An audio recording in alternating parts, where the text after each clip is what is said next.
Great Britain, home to the House of Rolls-Royce, and London, the world's greatest city.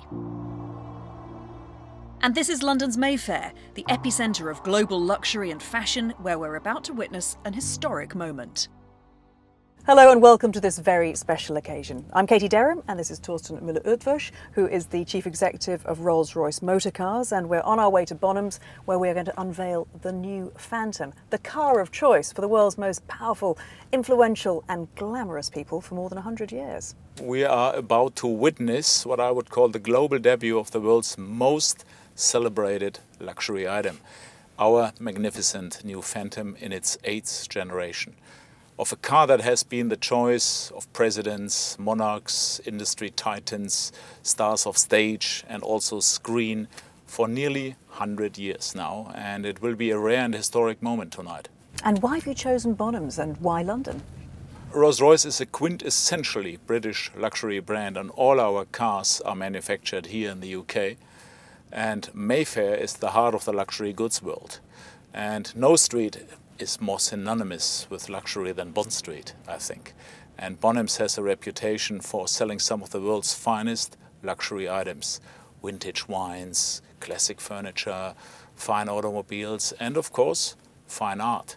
So it's the perfect place to reveal Rolls-Royce's own work of art to the world here tonight. And that is, of course, going to be the main event, but it's not the only thing that's happening tonight. That's right. I'm also opening tonight the Great 8 Phantoms exhibition, how we call it. To celebrate the arrival of the new Phantom, we have gathered 7 of the most significant Phantoms in history from all over the world. And this will be the first and only time such an extraordinary collection has come together. And the exhibition will open to the public on Saturday, 29th of July.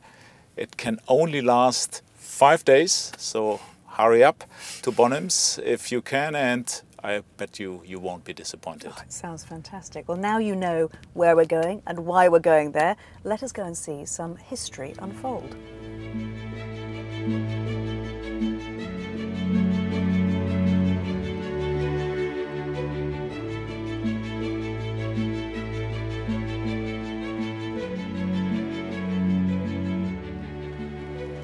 Well, here we are on the red carpet at Bonhams. Before we get into the exhibition, do you want to introduce us to the 2 pioneering founding fathers of Rolls-Royce? Yeah, of course, with great pleasure. These are the gentlemen who basically founded Rolls-Royce. I would even call it they are the DNA of Rolls-Royce. It's on the left side the Honourable Charles Rolls, and on the right side Sir Henry Royce. And it was the foresight of Charles Rolls combined with the engineering excellence, if you like, of Sir Henry Royce that combined. Right, geniuses in mind, I would even say. Yeah, absolute brilliance on both parts. And that, it created this brand that earned the reputation, the best car in the world. And everything we see tonight is going to be testament to that, isn't it? It's this enduring brilliance that's turned a great British brand into really a leading world luxury house, I guess. Right, a brand far beyond 100 years now, and with long-lasting legacy in that house of luxury approach. Well, Torsten, I can't wait to see. Thank you so much. Before all the guests arrive, let me take you in and give you a sneak peek of this great 8th Phantom exhibition. And in here, ladies and gentlemen, welcome to the Great 8 Phantoms exhibition.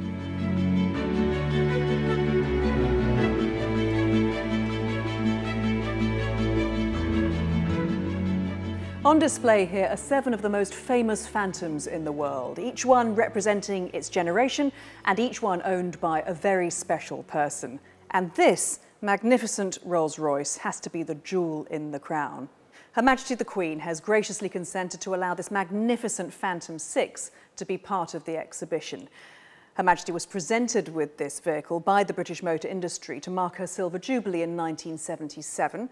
And it has been in almost daily use since then, perhaps most famously to transport the Duchess of Cambridge to Westminster Abbey for her wedding to Prince William.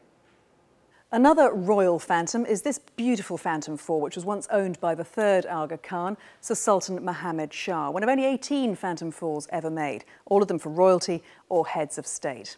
And interestingly, he personalised this Phantom with a very early version of a personal dictaphone.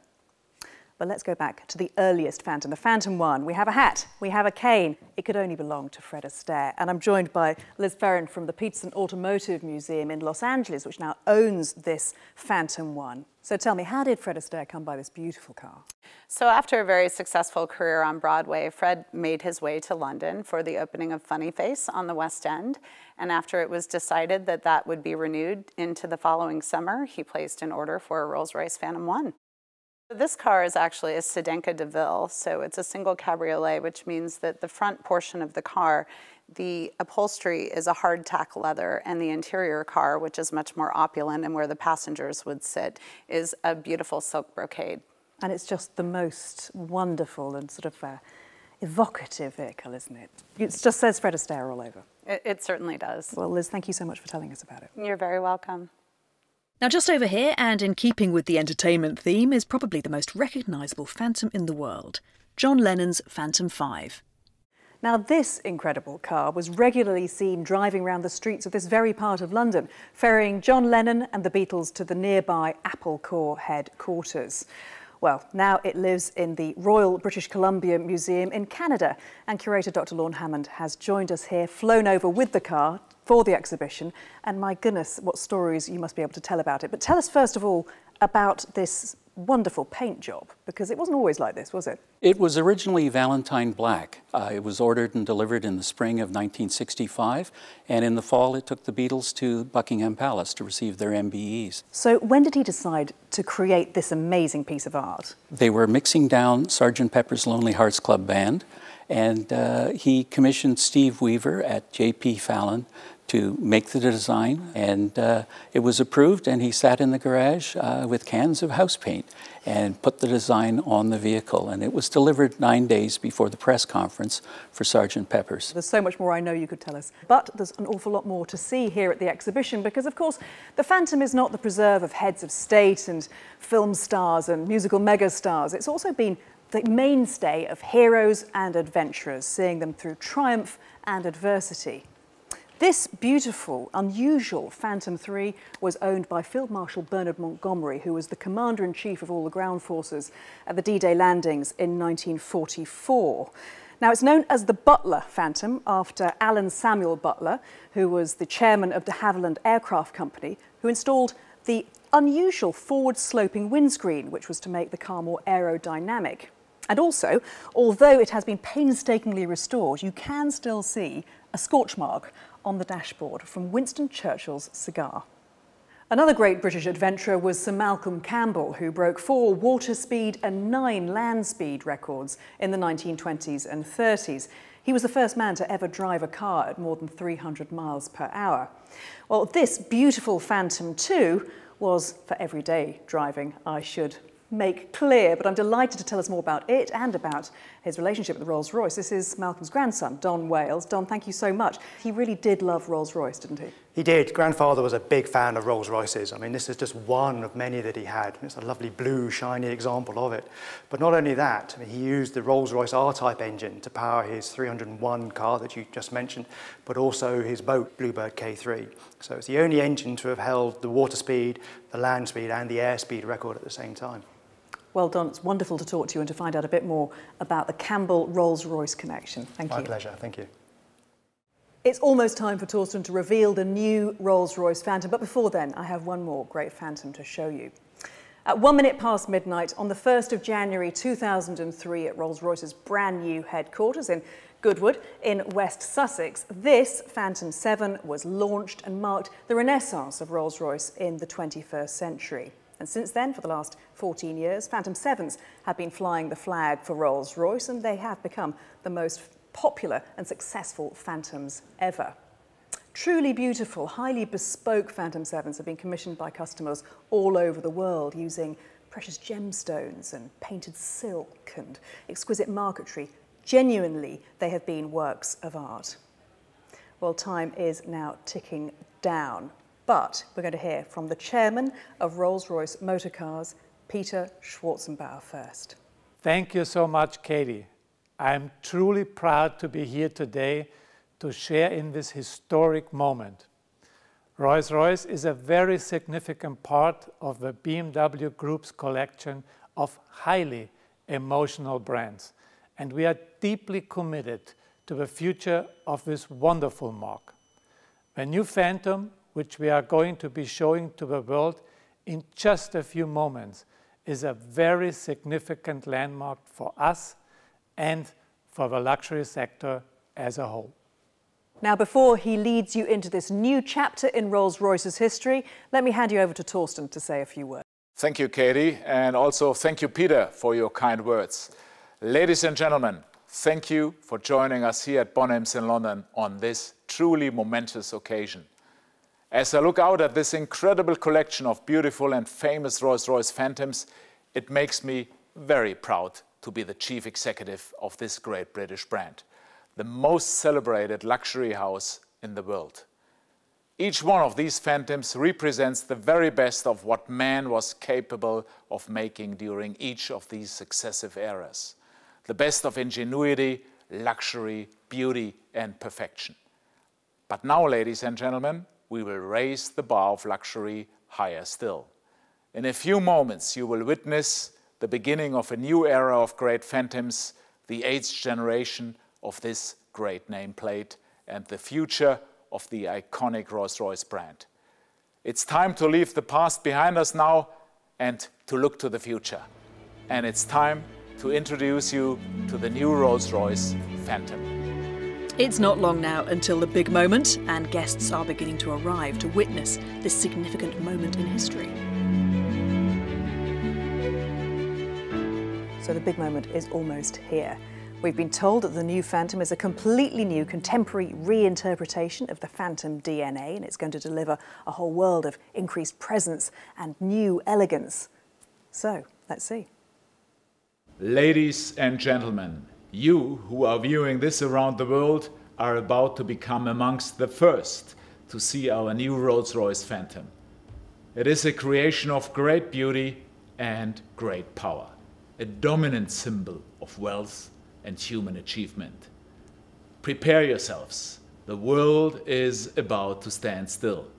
It is my distinct pleasure and honor to present to you the ultimate luxury product in the world, the 8th generation of Rolls-Royce Phantom. When it doesn't exist, design it. Our founding philosophy. You don't just build the future, you commission it. Made in your image, not for your image. The world needs icons to lead the way.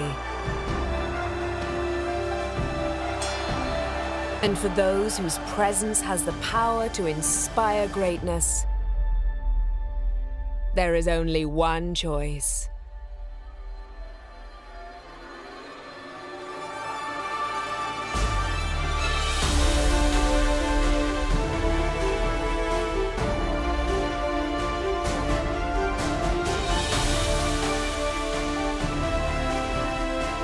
Unmatched, unrivaled, one of one.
Well, that was all extremely impressive. Torsten, let's get your initial reaction. How excited are you feeling? Highly excited. I would lie if I would not be excited. I mean, it took us years to bring Phantom into the world, and today is that moment, a seminal moment for Rolls-Royce motor cars in history of the brand as well. It's only the 8th generation of Phantom, and it doesn't happen very often that you launch a Phantom. For that reason, I'm excited, the whole company is highly excited, and couldn't be better. Congratulations. And Peter, a final word from you. I can't agree more. Rolls-Royce is on a roll and Phantom is in the lead. My thanks and congratulations to everyone here and in the greater Rolls-Royce factory at the home of Rolls-Royce at Goodwood and around the world. We should all be very proud of this moment. Earlier we caught up with the designer of the new Phantom, Giles Taylor, Rolls-Royce's design director, and asked him about the design inspiration behind this beautiful new car. I believe of all cars and of all Rolls-Royces, Phantom is about travelling in quintessential style. Phantom, in my view, should possess a contemporary yet timeless style. Our design vision was to bring Phantom to life with a heightened sense of elegance in its line and a perceivable swiftness of foot. Starting at the front, the grille is taller and larger, but in some ways less stiff, more laid back, and fully integrated into the bodywork for the first time in the history of Phantom. From here, the body of Phantom develops, and one immediately perceives the elegant bright trim that envelopes the bonnet and front screen into a single graphic entity. The eye is carried gracefully up and over the cabin. Look at the power of the front bonnet silhouette. It's nearly horizontal because the grille is taller. The front wing gently rises to present this power. It peaks just over the front axle, bringing the car nicely up onto its front wheels. Phantom sits gracefully onto its rear wheels with a faster raked rear screen and a flowing rear face treatment that pushes the car forwards. The waft line sweeps the eye underneath the car, providing the visual sense of air, or magic carpet as we like to say, upon which all Rolls-Royce passengers travel. The interior Phantom further heightens a unique sense of calm luxury and special occasion. I am absolutely delighted to have brought our design vision of the gallery to life. New Phantom offers the owner his or her chance to artistically set their own precious art pieces behind glass on the fascia. In developing this feature, we celebrate the home of Rolls-Royce's arts and crafts skills. We are defining bespoke at a new industry-leading level. Tonight, our Phantom steps onto the world stage. I hope and believe that the style and presence that you see for the first time will magnetise those around it for many years to come. Thank you for joining us on this momentous occasion, a new chapter in a remarkable story. And thank you, Katie, and of course also thank you for following us here all over the world.